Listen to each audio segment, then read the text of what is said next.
मेरी क्या गलती है, मेरा क्या कसूर है, मुझे किस बात की सजा दी जा रही है, मुझे बस इतना जवाब जानना है। करता कोई है, भरता कोई है। तो आप कितने टाइम पहले यहाँ पर आई थी? मैं सितंबर में आई थी, अक्टूबर में मैंने शादी करी थी इनसे। यहाँ पर आकर बुर्के में ये महिला बच्चे से लिपटकर जार जार रो रही है। शायद ये माँ बेटे हैं। नम आंखों के साथ पाकिस्तानी नागरिक भारत छोड़ रहे हैं। पहलगाम आतंकी हमले को लेकर उनमें तकलीफ और एहसास भी दिख रहा है और अपनों से जुदा होने का दर्द भी साफ दिखाई दे रहा है।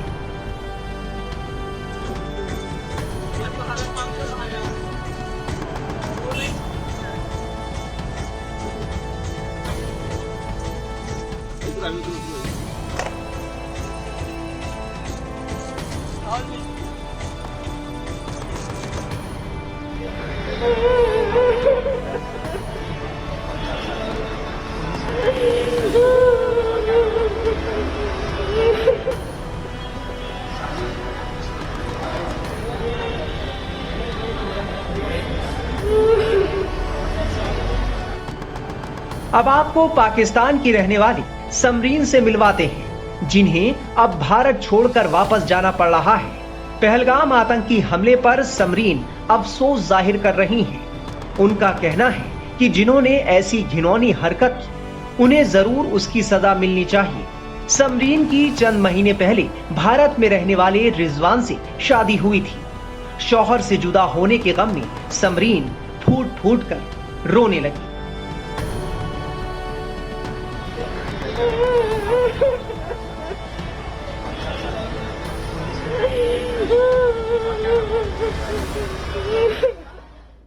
मुझे वापस किया जा रहा है। मेरी क्या गलती है, मेरा क्या कसूर है, मुझे किस बात की सजा दी जा रही है, मुझे बस इतना जवाब जानना है। करता कोई है, भरता कोई है। तो आप कितने टाइम पहले यहाँ पर आई थी? मैं सितंबर में आई थी, अक्टूबर में मैंने शादी करी थी इनसे। यहाँ पर आकर तो आपके पास क्या वीजा वगैरह लॉन्ग टर्म वीजा जो होता है वो मैंने जमा करवा रखी थी, पेंडिंग पर थी। अभी मिला नहीं? अभी इन्होंने दिया नहीं। इतने महीने हो गए, सारे हमने रूल्स फॉलो करे इनके, लेकिन फिर हमें किस बात की सजा दी जा रही है, बस मुझे ये जानना है। तो अब यहाँ पर आप आए हैं, क्या बोला गया है? कब तक वो कह रहे हैं ऊपर से ऑर्डर है, ऊपर से ऑर्डर है। तो आप कितना टाइम में आपको वापस भेजने के लिए कहा जा रहा है? कल आज बोल दिया कि चले जाओ। आपकी लास्ट ईयर ही शादी हुई है सितंबर में? ये अक्टूबर में 12 अक्टूबर को शादी की है। तो लॉन्ग टाइम वीजा अभी तक इन्होंने नहीं दिया। इसमें हमारा तो कसूर नहीं है ना, इनको तो अप्लाई करना चाहिए ना। अब जिनका नहीं है उनको भेज रहे हैं, जिनको मिल गया उनको नहीं भेज रहे हैं। अब जिनका नहीं है उनका क्या कसूर है? तो आप क्या वहाँ से वीजा पर आई थी? मैं भी वीजा पर ही आई थी, वीजा लेकर आई थी। कितने टाइम के लिए? सितंबर में। नहीं, कितने टाइम का वीजा? हमारा 1.5 महीने का वीजा था। अच्छा, 1.5 महीने का वीजा। 1.5 महीने के बाद वीजा वो एक्सपायर हो गया। फिर मैंने शादी कर ली थी ना। अब ये लोग मुझे लॉन्ग टर्म वीजा देते हैं, लेकिन अभी तक दी नहीं इन्होंने। इतना परेशान कर रहे हैं। हम वीजा इतनी मुश्किलों से लेकर आए, 7 महीने में तो हमारी वीजा ही आई थी। हमें वीजा मिलने में भी बहुत मुश्किल है। बताएं हमारा क्या कसूर है इसमें? जो आते जाते उनका क्या कसूर है? उनके लिए तो कोई चीज निकाले ना ये। एक सवाल ये है कि जिस तरह से पहलगाम में हुआ और सर देखिए, उसमें तो हमारा कसूर नहीं है ना, उसमें तो हम लोग नहीं है, उसमें तो हमारा कसूर नहीं है। मैं तो कहती हूँ जिसने किया है गलत बहुत हुआ है, जिसने किया उसको सजा दो। हम आम पब्लिक का क्या कसूर है? हमें क्यों घसीटते हो इन चीजों में? बस मुझे इस बात का करना है जवाब। तो अब आप वापस कैसे जाएंगे? फ्लाइट से जाएंगे या फिर वाघा बॉर्डर से? नहीं, मतलब बस से जाएंगे? बस से फिर वाघा बॉर्डर। इंडिया में आके आपने डॉक्यूमेंट्स अभी तक कोई नहीं बनाया आपका? अभी तक कोई नहीं बनाया, क्योंकि मैं वेटिंग पर थी, पेंडिंग पर थी। समरीन के शौहर रिजवान का कहना है कि उनकी बेगम प्रेग्नेंट है और ऐसे हालात में उनकी बीवी को यहां से वापस पाकिस्तान जाना पड़ रहा है। मैंने अप्लाई करवाया था, LTP करवाया था अपना, इनके वीज़ा बढ़वाने के लिए। वो पूरा नहीं हो पाया प्रोसेस जो होना चाहिए था। उन्होंने जब मैं अंदर गया पुलिस में तो उन्होंने बोला कि हमारे हाथ में नहीं है, ये ऊपर से ही ऑर्डर आया, सरकार ने ऑर्डर करा, ये इनको जाना ही पड़ेगा।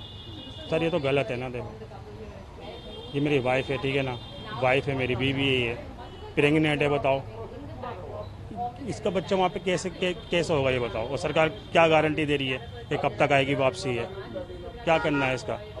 जो भी हुआ वहाँ पे कश्मीर में, जो भी हुआ बहुत गलत हुआ, उनके परिवार के साथ बहुत गलत हुआ, मैं मानता हूँ, हमारा भी दिल दुखा हुआ है। लेकिन इसका जो इनका दिल दुख रहा है, इनका क्या। मैं सरकार से ये अपील करना चाहूँगा। अप्लाई आपने किया हुआ था, अभी तक मिला नहीं है। देखिए मेरी 12 अक्टूबर को यहाँ पे शादी हुई थी, इनसे करी थी मैंने। फिर उसके बाद 2 महीने के बाद यहाँ पे मेरी वेरिफिकेशन हुई थी घर पे पूरी अच्छे से, तसल्ली से सब से।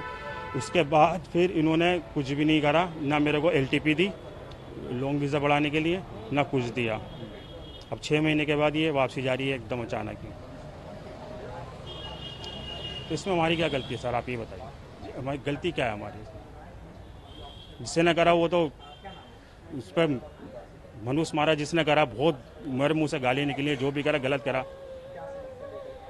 जिन परिवारों के साथ करा हमें भी बहुत दुख है, लेकिन इसमें हमारी क्या गलती है, इनकी क्या गलती है, इन लोगों की क्या गलती है। जाहिर है ना तो समरीन और ना ही रिजवान को पता है कि उनकी ये जुदाई कितनी लंबी होगी, वो दोबारा कब मिलेंगे।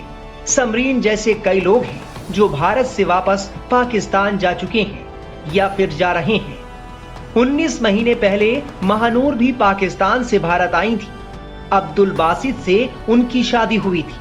अब महानूर वापस पाकिस्तान जा रही हैं। वो कुछ भी सुनने को तैयार नहीं हो, कह रहे हैं बस आपने यहाँ से एग्जिट करना है। 2 दिन से पुलिस घर आ रही थी, उनका यही था डिपॉर्चर करवा के एग्जिट करना है आपने। तो आप कितने टाइम पहले इंडिया आई थी और कब शादी? 19 मंथ्स हो गए मेरी शादी को। मेरा लॉन्ग टर्म वीजा भी अप्लाई हुआ है MHA में, वो कहते हैं अंडर प्रोसेस है 19 मंथ से। अच्छा 19 मंथ पहले शादी हुई थी आपकी। तो जब 19 मंथ पहले आई थी तब आपके पास क्या कितने टाइम के लिए वीज़ा था इंडिया का?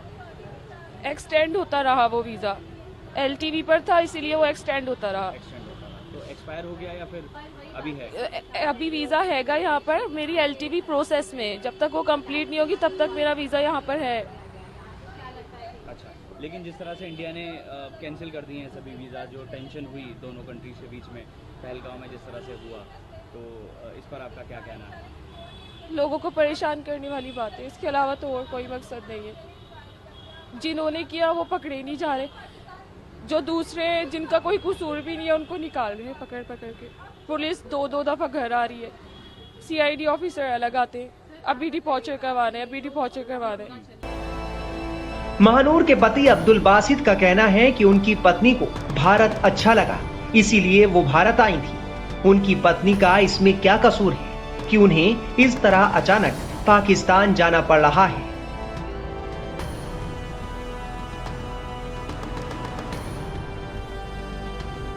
19 मंथ्स हो गए हमारी शादी को, 19 मंथ हो गए हैं। मैं ये क्या है, मैंने लॉन्ग टर्म वीज़ा अपनी जब अप्लाई की हुई है MHA में, तो वो अंडर प्रोसेस है। वो 19 महीने से जो अंडर प्रोसेसिंग चल रही है उसमें हमारी तो कोई गलती नहीं है। हमने अगर रूल फॉलो नहीं किया हो या हमने लेट अप्लाई किया हो तो हमारा फॉल्ट है। जब हमने सब चीज़ रूल के हिसाब से अप्लाई कर दी तो वो MHA से अगर प्रोसेसिंग में है तो प्रोसेसिंग में जो चीज़ होती है उस पर तो स्टे होता है ना, तो ये स्टे उस पर भी नहीं है। वो कह रहे हैं अगर अंडर प्रोसेस है तो आपको लेकिन फिर भी जाना पड़ेगा। अब 19 महीने से अंडर प्रोसेसिंग है और वो क्यों नहीं हुआ, इसमें हमारा तो कोई फॉल्ट है नहीं ना। तो आप वापस भेज रहे हैं अपनी वाइफ को? हाँ वापस भेज रहे हैं, डिपोर्चर कराया उन्होंने। तो इनकी फैमिली वहाँ पर है या फिर? हाँ इनकी फैमिली है वहाँ पर। तो जब तक टेंशन इस तरह से रहेगी भारत कैंसिल ही वो यही कह रहे हैं कि अभी जब तक ये टेंशन रहेगी, जब तक दोनों देशों के बीच, तो आपको वहाँ पर अपनी वाइफ को छोड़ना पड़ेगा। तो आपका रिश्ता कैसे हुआ था? ये रिश्तेदार हैं जो 1947 में जो बंटवारे में जैसे लोग गए हुए हैं, रिश्तेदार हैं जी, रिश्तेदार रहते हैं जी जी, इसी वजह से ओबियसली हम हिंदुस्तान में रहने वाले हैं। वो यहाँ पर आई है, अपने देश को छोड़ के आई है, कुछ बेटर फील होता है उसको यहाँ पर, जब भी तो वो जहाँ से जाने में रो रही है। लेकिन मसला तो ये है ना, हम जब अंडर प्रोसेस हैं तो हमको ये क्यों दिया जा रहा है? दिक्कत इस चीज़ से कि 19 महीने से अगर हमारी LTP अंडर प्रोसेस है, मैं सिर्फ यही सवाल करना चाह रहा हूँ कि अगर अंडर प्रोसेस है, जो चीज़ अंडर प्रोसेस होती है उसको तो उसके ऊपर तो कोई वो नहीं होता ना। अगर 19 महीने अंडर प्रोसेस है तो इसमें हमारी गलती तो है नहीं, या कोई हमारी गलती हो तो उसमें कोई कुछ चीज़ तो हो, हमारा फॉल्ट तो हो। बता दें कि पहलगाम आतंकी हमले के बाद भारत सरकार ने अपनी प्रतिक्रिया में कई कदम उठाए हैं। इनमें सिंधु जल समझौते को स्थगित करना, पाकिस्तानी नागरिकों को दिए गए वीजा को रद्द करना, अटारी वाघा सीमा से होने वाले व्यापार को रोकने समेत कई और कदम शामिल हैं।